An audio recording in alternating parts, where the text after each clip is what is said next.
सवाल ये कि किसान क्यों ₹1.60 किलो प्याज बेचने को मजबूर है अगर हम और आप 20 से 25 रुपए किलो प्याज खरीद रहे हैं। हमारे साथ बीजेपी से संबित पात्रा हैं, हमारे साथ कांग्रेस से जीतू पटवारी हैं, हमारे साथ अरविंद सावंत हैं जो कि शिवसेना से सांसद हैं, हमारे साथ वर्धमान लुंकड़ साहब हैं जो कि डायरेक्टर हैं नासिक प्याज ट्रेडर्स एसोसिएशन के। ब्रेक के पहले जीतू पटवारी, आपकी शिकायत थी कि आपकी बात अधूरी रह गई। तो सर मेरा सवाल यह है कि 60 साल में जो भी प्याज स्टोरेज की, प्याज डिस्ट्रीब्यूशन की व्यवस्था आप लोगों ने की थी, क्या आपको लगता है 2 साल में तबाह कर दी एनडीए की सरकार ने?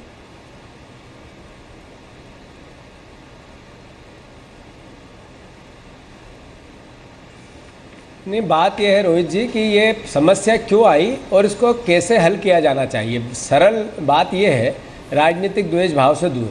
ये समस्या इसलिए आई कि सरकार का मिसमैनेजमेंट था। आप पिछले समय देखो, यही बात नहीं है, ये अटल जी की जब सरकार थी, जब भी प्याज बहुत ज़्यादा उछला था और उसके कारण 4 राज्यों की इनकी सरकार गई थी। पिछले साल 100 रुपये से ऊपर प्याज बिक गया, वो भी सरकार का मिसमैनेज था।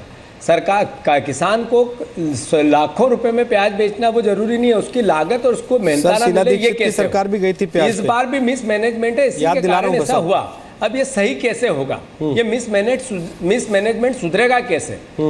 हाँ, कर लिए पूरा कर लीजिए। मेरा ये अनुरोध है रोहित, मैं अनुरोध करता हूँ कि कितनी फसल बोना चाहिए, किस, जैसे आलू का है ऐसे ही प्याज, यही नहीं ऐसे ही आलू में भी यही दिक्कतें हैं। आलू की भी फसल मालवा में भी होती है और इन्हीं राज्यों में होती है जहाँ पे आप अभी हम चर्चा कर रहे हैं। जैसा संबित ने कहा कि हम 20,000 टन मेट्रिक टन प्याज खरीदेंगे।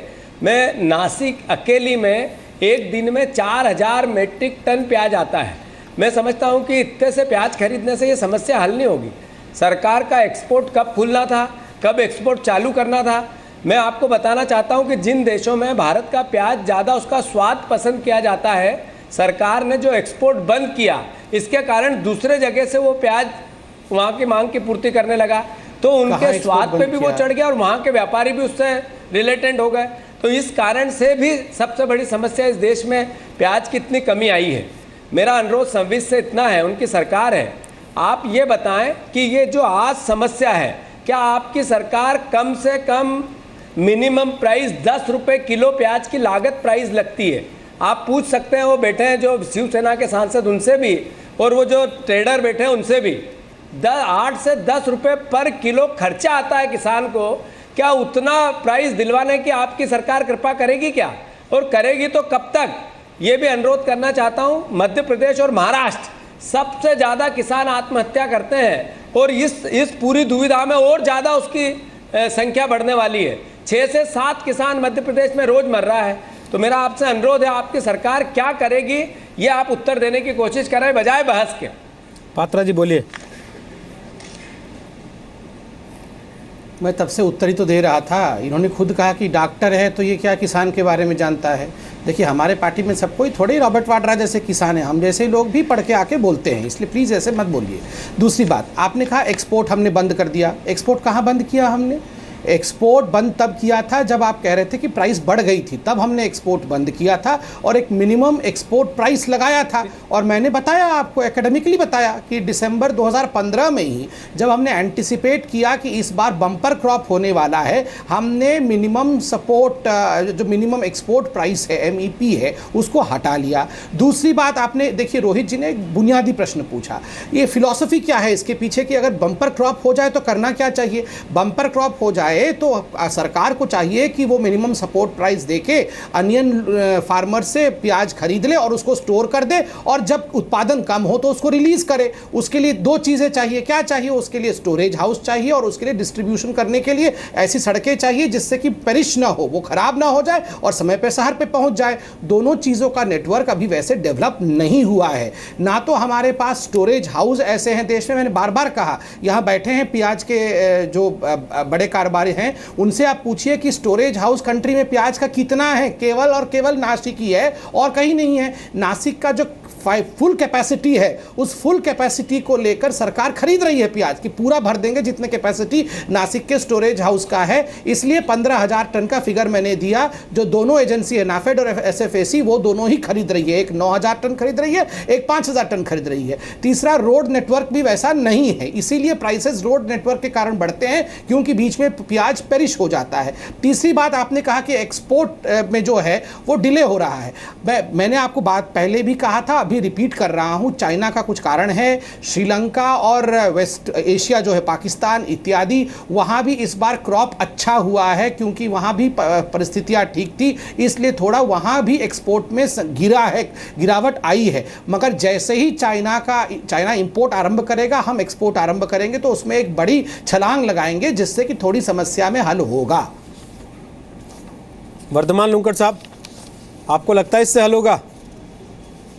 हम दूसरों के भरोसे बैठेंगे कि चाइना ले लेगा, श्रीलंका ले लेगा, पाकिस्तान के वहां दिक्कत आ जाएगी, वो मांग लेगा, तो हमारे किसान खाना खा लेंगे पेट भर के? नहीं तो भूखे मरेंगे, ₹1.25 किलो प्याज बेचेंगे। इधर नहीं, हमको लगता है कि किसान को कैश इंसेंटिव अगर दिया जाता है तो ही इस साल का प्रॉब्लम सॉल्व हो सकता है।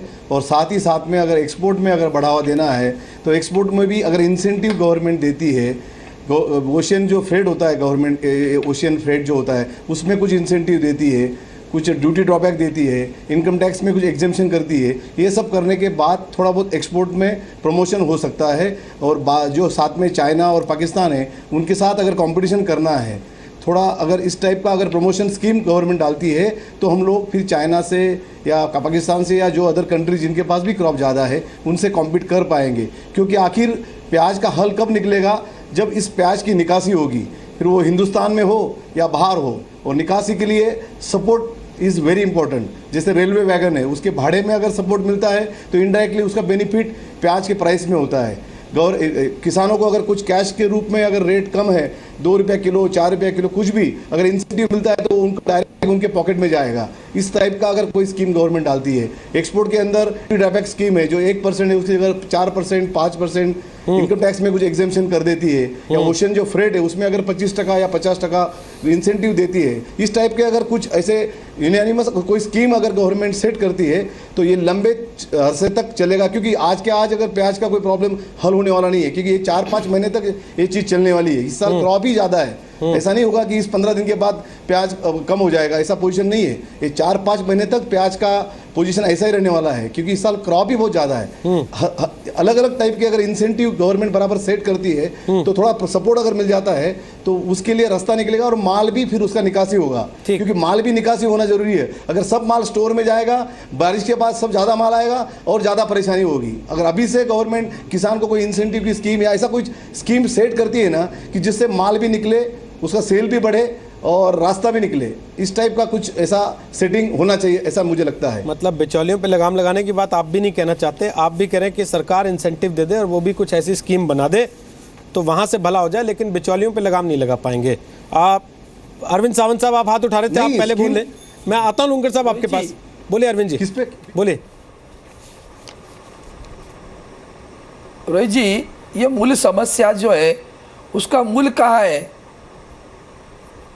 इसका मूल यह है कि हमने जब एलपीजी की पॉलिसी तय कर ली, लिबरलाइजेशन, प्राइवेटाइजेशन, ग्लोबलाइजेशन, अब ये लिबरलाइजेशन और प्राइवेटाइजेशन के तहत मार्केट प्राइस पे सारी चीज़ें होने लगी, मार्केट ओरिएंटेड सब आ गया, इकोनॉमी हमारी मार्केट ओरिएंटेड रही।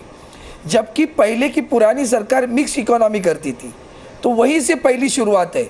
अब मार्केट ओरिएंटेड होने की वजह से एक तरफ उपजाऊ अगर ज़्यादा आया तो कीमत गिरने वाली है, और दूसरी तरफ किसान होता ऐसा है कि किसान को इस बार अच्छा भाव मिला तो वही उपजाऊ लेता है ज़्यादा। तो इसको सरकार की तरफ से एक नियंत्रण करना चाहिए, प्लानिंग होनी चाहिए कि भाई कौन सा उपजाऊ किसान लेना चाहिए, प्याज कितनी के एकड़ में लगाए। अब सारे किसान प्याज लगाए, सारे किसान सोयाबीन लगाए, सारे किसान कपास लगाए, गन्ना लगाए, तो फिर भाव गिरने वाला है। तो किसान के बारे में एक चीज़, ये एक नियंत्रण की, एक प्लानिंग की चीज़ होनी चाहिए। दूसरी बात, पानी की व्यवस्था के बारे में ध्यान देना चाहिए। और तीसरी बात, फिर दोबारा कहता हूँ कि मिनिमम सपोर्ट प्राइस जो है उसको आपको तय करना होगा कि उस मिनिमम सपोर्ट प्राइस में अगर गिरावट आ गई तो तो जो घाटा किसान को होता है वो सरकार को उसका जो कुछ कॉम्पेंसेशन है वो सरकार करे, ताकि किसान का नुकसान ना हो। और अगर प्रॉफिट होता है तो किसान के जेब में चारा ना गया तो कोई दुख मानने की बात नहीं है, दुख मानने की बात नहीं। इसी में सबसे बड़ा प्रॉब्लम है कि हम उनसे जब उसमें घाटा आता है तो किसान को घाटा बर्दाश्त करना पड़ता है और किसान फिर उसमें परेशान हो जाता है। ये तीन चीज़ें अगर हम देख ले, लागत कितनी जगह पर करे, कितने एकड़ पे कौन सी किसान की खेती करे, इसके बारे में सरकार थोड़ा सा उनको गाइड करे, मार्गदर्शन करे, तो उसमें बहुत बड़ी अच्छी उसको किसान को उपलब्धि होगी, किसान को पैसे भी मिलेंगे और सरकार को भी ज़्यादा टेंशन नहीं लेना पड़ेगा। संबित पात्रा, लास्ट कमेंट, मंत्री जी के पास इन चीज़ों की प्लानिंग के लिए जगह है या आरक्षण का झगड़ा उनको सॉल्व करना है पहले? नहीं, देखिए मैं आपको याद दिलाता हूँ, चंद महीनों पहले जब प्याज के प्राइसेस बढ़ गए थे रोहित जी, तो मैं आप ही के चैनल पे आया था, तब भी आप पूछ रहे थे, आप बाजार जाते हैं प्याज खरीदते हैं, कितने केजी बिक रहा है। उस समय सभी लोग कह रहे थे कि सरकार को ये करना चाहिए कि कैसे उत्पादन बढ़े। मैं आपको बताता हूँ, 2013-14 में उत्पादन 194 लाख टन था, 14-15 में 189.27 लाख टन था, 15-16 में 203 लाख टन, अर्थात बहुत बढ़ गया है, बम्पर क्रॉप हुआ है। तो उत्पादन बढ़ाने के लिए आप सब डिमांड कर रहे थे 6 महीने पहले, उत्पादन बढ़ा है। अब वाकई ठीक है सब ये। पात्रा जी, आपने किसान से उम्मीद की कि वो उत्पादन बढ़ा दे, तो इस बात की उसको सजा मिलनी चाहिए कि इनाम मिलना चाहिए? बिल्कुल नहीं मिलनी चाहिए, इनाम मिलना चाहिए और किसान परेशान नहीं होना चाहिए, एक दिन के लिए भी नहीं होना चाहिए। और मैं बिल्कुल हम्बली कहूँगा, बिना किसी एरोगेंस के कहूँगा कि सरकार अपना काम कर रही है, विश्वास रखिए। मैंने आपको बताया 15,000 टन खरीद रही है सरकार। सर, 1 रुपये 65 पैसे का खरीद लेगी तो किसान खाएगा क्या सर? और 1 रुपये 65 पैसे का प्याज खरीदेगी सरकार तो किसान क्या खाएगा?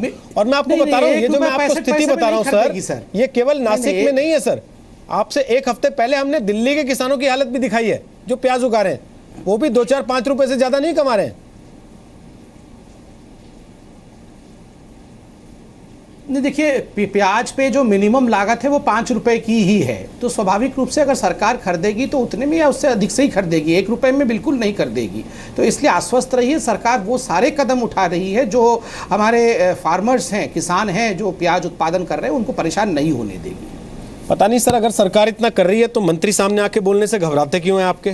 और अगर उनके पास तथ्य हैं तो सामने आए, रखें, देश की जनता को ये यकीन दिलाएं कि हम इस पर काम कर रहे हैं और किसान को उसका वाजिब हक दिलाएंगे, तभी लोगों को भरोसा होगा आप लोगों की बातों पर। बहुत बहुत शुक्रिया फिलहाल।